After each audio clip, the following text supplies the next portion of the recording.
นี่เราไปส่งนะเกินพูดแล้ว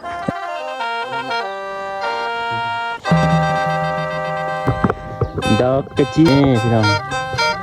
ไปเที่ยวบ้านหอมเย้ยดูมันตอนนี้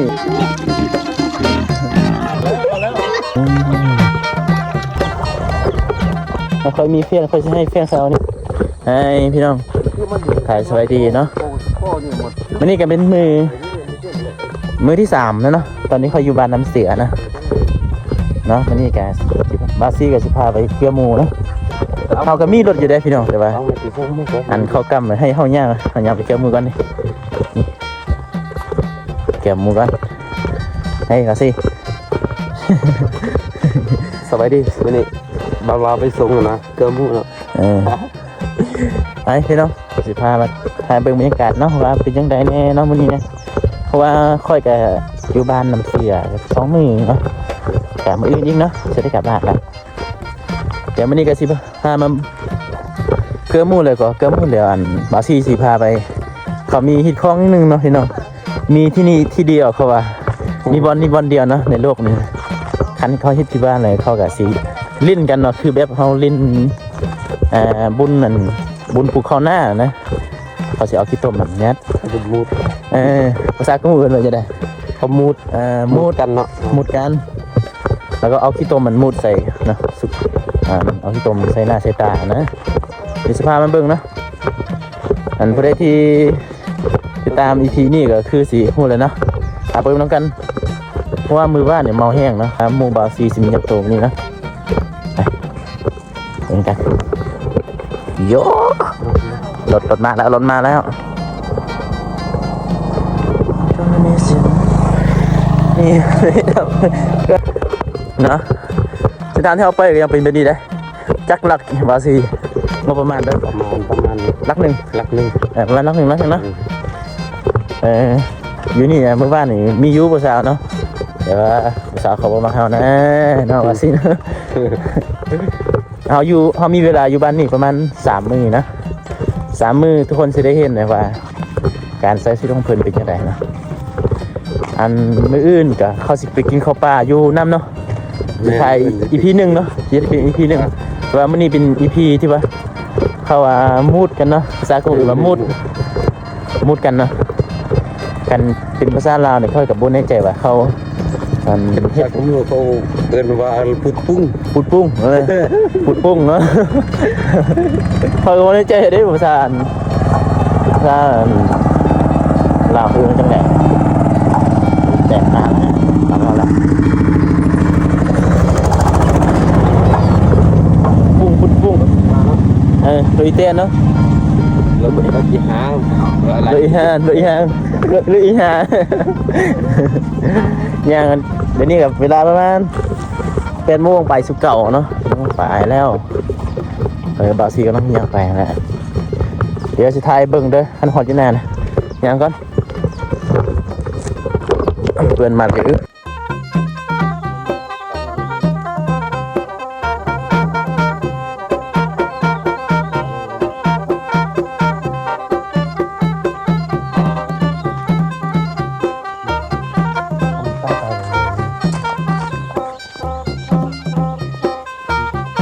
สีว่ามุดเนาะว่าเข้าใจว่ามุดเป็นอย่างวะมุด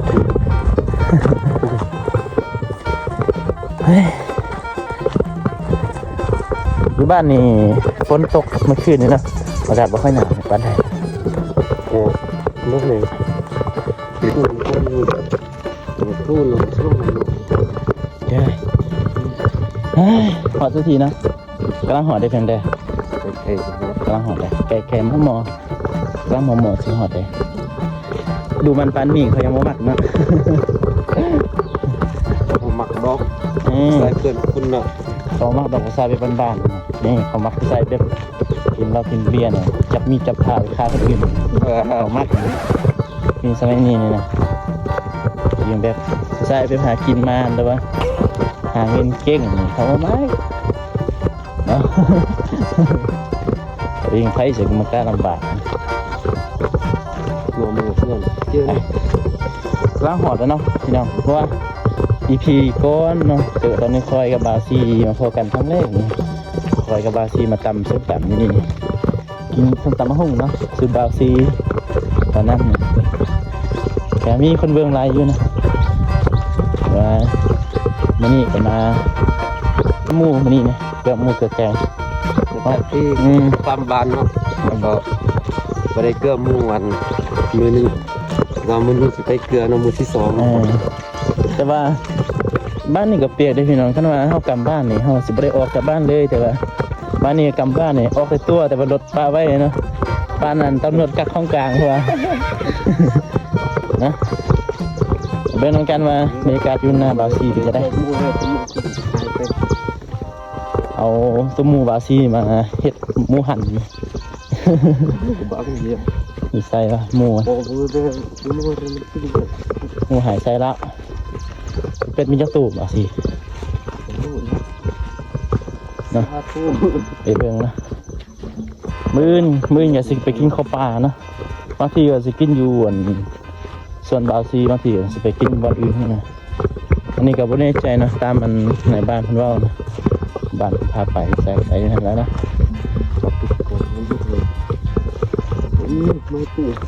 นี่อมน้องไปแห้งบาซีอมน้องแห้งกะนั้นเย้ยหอนแล้วพี่น้องย่างกระโดนเติบเด้นี่กำลังหอดอยู่ดิเนี่ยเอากองนึงมาสิหอดแล้วหน้าบาซีพาม่วน หอดแล้วพี่น้องเอ้ย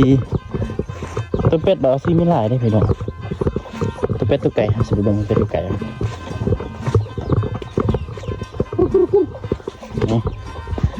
ไก่เริ่มมาแล้วย่างกับบ่ไก่นะพี่น้องแต่ว่ากับบ่ไก่บ้านใดนี่ผักแพ้วพี่น้องนี่ผักแพ้วอยู่ส่วนบาซีนี่ดีพี่น้องใส่ลาบเนี่ยคือจะคักผักแพ้วก็สาระเน่ก็มีเลยผักสาระเน่โอ้น้ำแห้งเบิดนี่ปลาก็ยังเห็นอยู่น้ำป่าเนาะบาซีสิเฮ็ดนองแล้วก็เลี้ยงเป็ดไว้แล้วก็เลี้ยงอันป่าไว้เนาะแล้วก็เลี้ยงหมูไว้นี่หมูกับยุกตัวใหญ่ๆหมูเลี้ยงอยู่ให้อยู่หน้านี่ใหญ่ๆเลยมียักษ์ตัวบาซีอยู่เป็ดนี่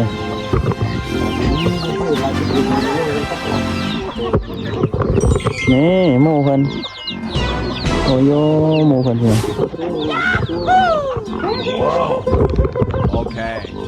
หมูบาซีบักหลายๆนี่มันเฮ็ดหมูหั่นนี่คือสิเสียบนี่เนาะนี่หมูหั่นนี่มามามา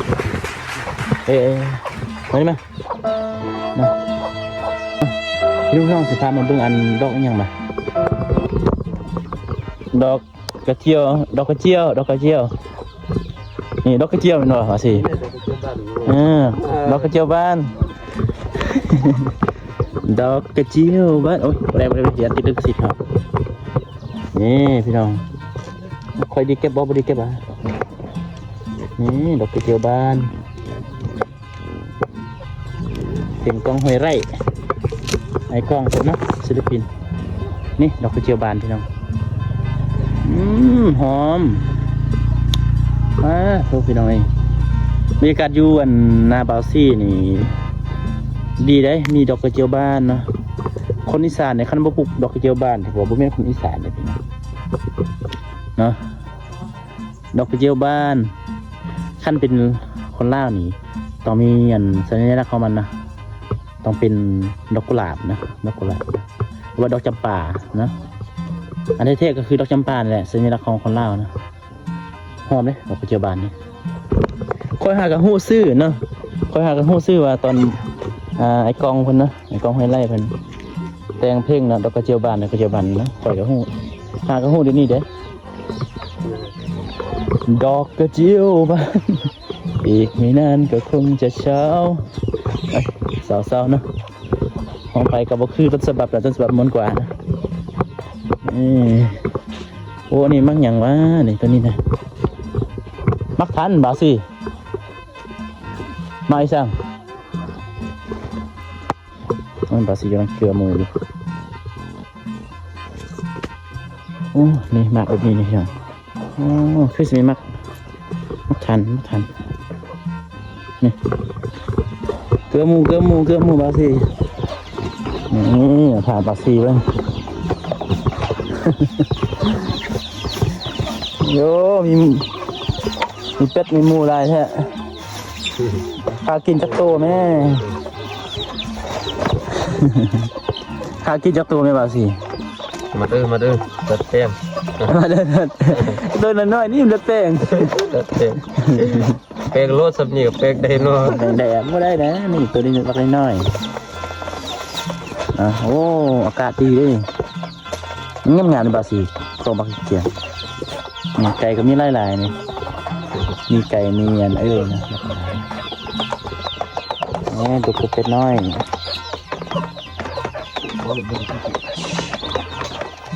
ที่ว่าเฮาสิกำเนาะว่าที่ว่ากำคือบ้านเฮานะบ้านเฮานี่กับกำเทได้พี่น้องกำนี่บ่ได้บวกจากบ้านบวกเลยนะแต่บ้านเข้าออกอยู่แต่บ่ได้ขี่รถได้ต่อได้ย่างได้ไก่ซ้ำได้ต้องย่างเอาทำนี่เบิ่งงงควายนี่ไก่ซ้ำได้ได้ย่างเอาเจ็บตัวน้อยเข้าใส่นะกล้วยแบบเดบาซีมันยังกินได้ที่กล้วยมันก็สุกที่กล้วยนั้นกล้วยนะปกติมันก็อันปกติก็สุกที่มักทันผมยังไม่ได้สุกเจอเด็ดแป้งจะตัวนะว้ามีเป็ดลายไก่ลายดูมันปานนี่ยังไม่มีแฟนเนาะบาซีเนาะยังไม่มีไฟมากซ้ำต่อยเฮามีเป็ดจัก100ตัวเฮาก็สู้คนในใจตัวไม่ได้ดอกเนาะต่อยมีเป็ดจัก100ตัวเฮาก็สู้คนในตัวไม่ได้ดอกคมเพิ่นนะคมบาซีขมมานี่มันขมพี่น้อง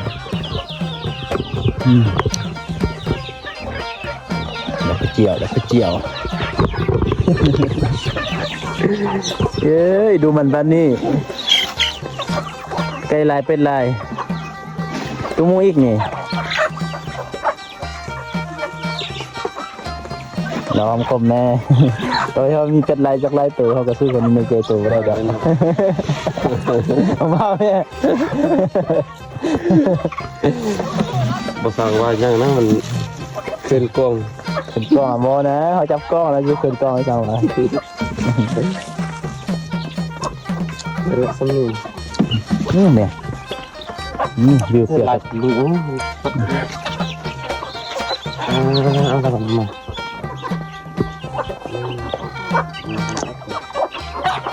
เดี๋ยวมันตัดเลยมักเด้อขันมาก่อนนี่ยังทันได้ซื้อคาเป็ดให้กินอยู่มื้ออื่นเนี่ยสิค่ายหมดแหละสิค่ายซื้อกินเบียร์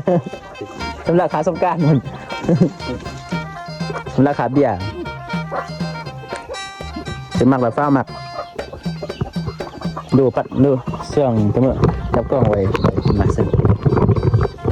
มาพี่น้องเสื้อมูกันนี่มูในกระเปียกเลยกินมันเอ็ดสั่งกินมันสักมันนี่ดีเซลโฆษณาดีเซลเข้าได้เด้อใช่คือนี่ไหมไปแม่ขกหมูโบราณขกหมูโบราณนี่ขกหมูแบบดั้งเดิมขกหมูแบบไม้ไผ่นะมัน2 ตัวเขาอยู่ใช่ไหมเขาละขกหมูแบบดั้งเดิมต้องใช้คลิปอะไรเนี่ยเราสินี่โรคของคุณโอ้มันกินยังดีพี่น้องนี่กินมันดีเซลแล้วก็มันจะมู่มันจะสั่งยากเลยนี่ ต่อให้อายมีหมูจัก100ตัวอายก็ซื้อคนมีใจตัวบ่ได้ดอกตัวอันทำนั่นดอกเนี่ย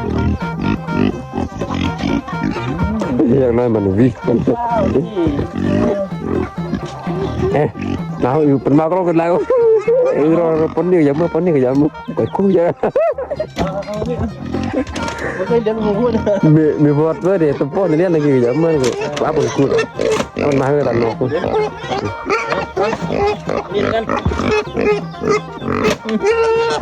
chưa mùi sắc mưa đúng vậy đây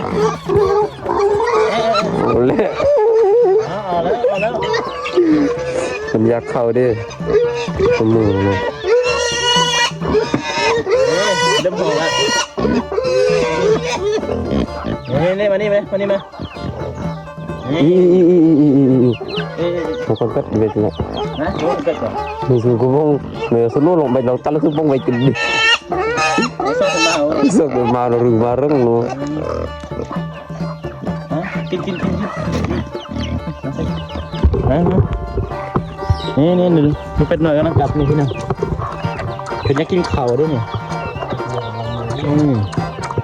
นี่ตัวหมูกินดีได้เดี๋ยว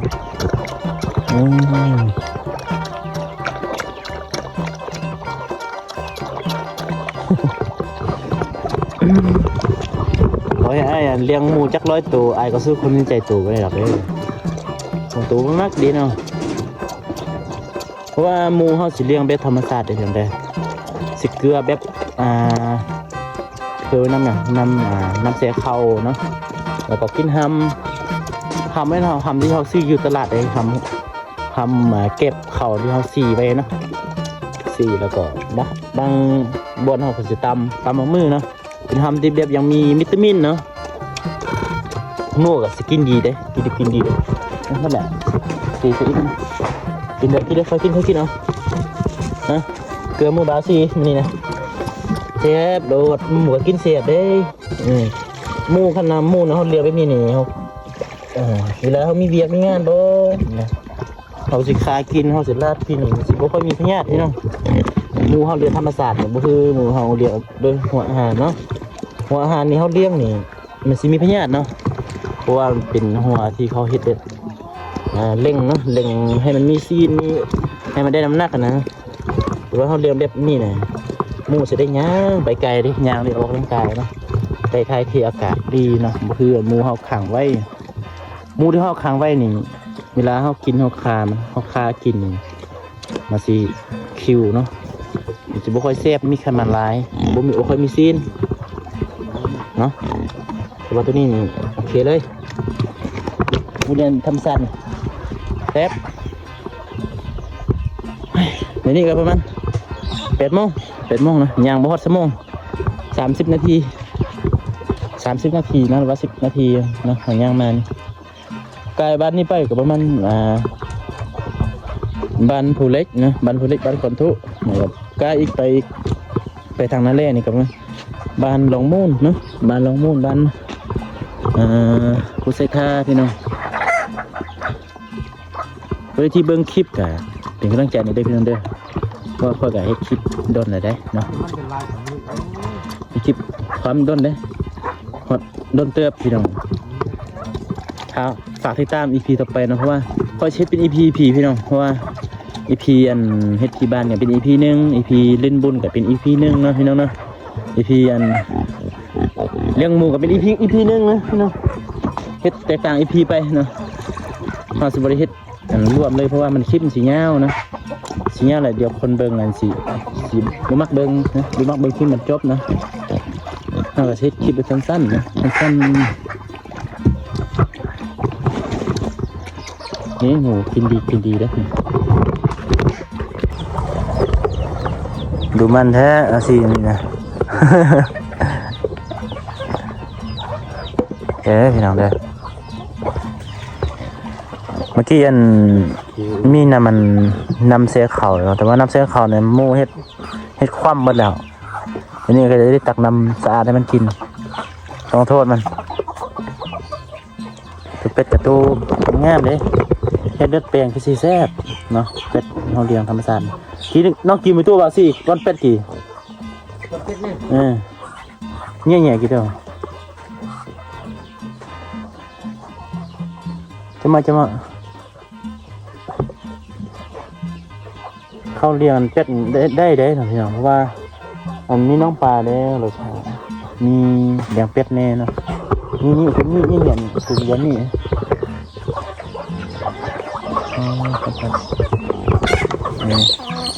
มาแล้วปัดนี่มันเก็บเข้าอันห้องซีบอกว่าตั้มเอาห้องซีอันห้องซีบ้านเนาะห้องซีบ้านได้ว่าห้องซีกลางเลยพี่น้องเป็นห้องซีแบบนั่งเดิมเนาะห้องซีแล้วก็ห้องยังไปพัดเก็บออกบัดนะพัดเอามือนะบ่แม่นนั้นซีปุ๊บเฮาก็สิออกได้ยันข้าวสารแบบบ่แม่นเนาะซีแล้วยังเอาอันมันพัดเข่านะวีเข่าวีไว้นะวีเก็บออกแล้วเข่านะใส่ลายตัวอยู่เนาะเรือมูเคยเป็ดแล้วกลับไปกินเหล้าโต ไปเล่นอันมูดนะเขาว่านะเฮ็ดมูดจะเป็น EP 1ด้วยกันเด้อแต่ว่าตัวนี้เป็น EP 1นะ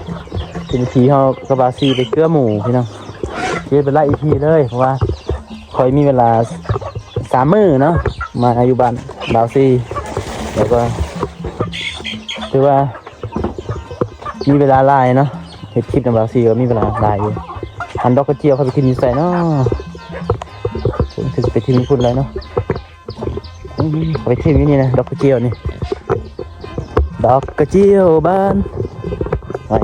ห้องไปกระบอกมันคือต้นสะดับดอกนี่ถ้าค่อยมีเฟี้ยงค่อยจะให้เฟี้ยงเสานี่นะมาดอกกระเจียวบ้านเลยนะบรรยากาศอยู่ส่วนบาวซี่เนี่ยโอ้คักเลยเนาะคักสะอาดอยู่นะ